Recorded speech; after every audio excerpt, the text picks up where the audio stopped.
Let's make a distinction between capital and revenue expenditures today.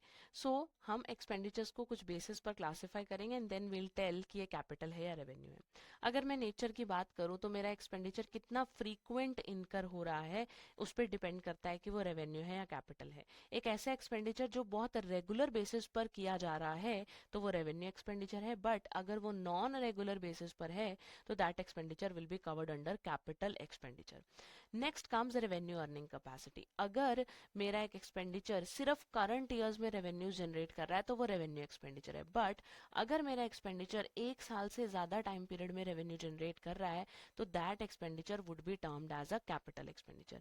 वहीं पर expenditure करने से फायदा क्या हो रहा है?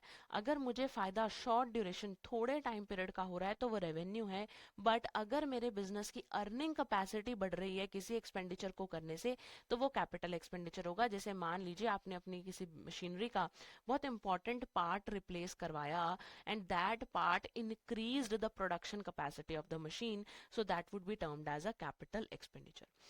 तो अगर मैं इसको कंक्लूड करूं, रेवेन्यू एक्सपेंडिचर रेकरिंग होंगे यानी रूटीन नेचर में होंगे, करंट ईयर में रेवेन्यूज जनरेट करेंगे, इनकम्स को सिर्फ एक ही साल में जनरेट करेंगे और इनका बेनिफिट शॉर्ट ड्यूरेशन का रहेगा.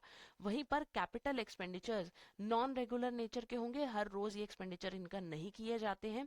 ये इनकी इनकम जनरेशन एक साल से ज्यादा होगी और साथ ही साथ इनमें जो एक्सपेंडिचर्स किए जाते हैं they increase the revenue earning capacity, तो वो कैपिटल एक्सपेंडिचर की कैटेगरी में आएंगे. इसी तरीके से अपनी एग्जाम प्रिपरेशन करने के लिए आप एडुटैप के लाइव क्रैश कोर्स बैच 5 को ज्वाइन कर सकते हैं, जहां पर आप फास्ट ट्रैक बेसिस पर अपनी exam preparation under 60 concept classes कर पाएंगे.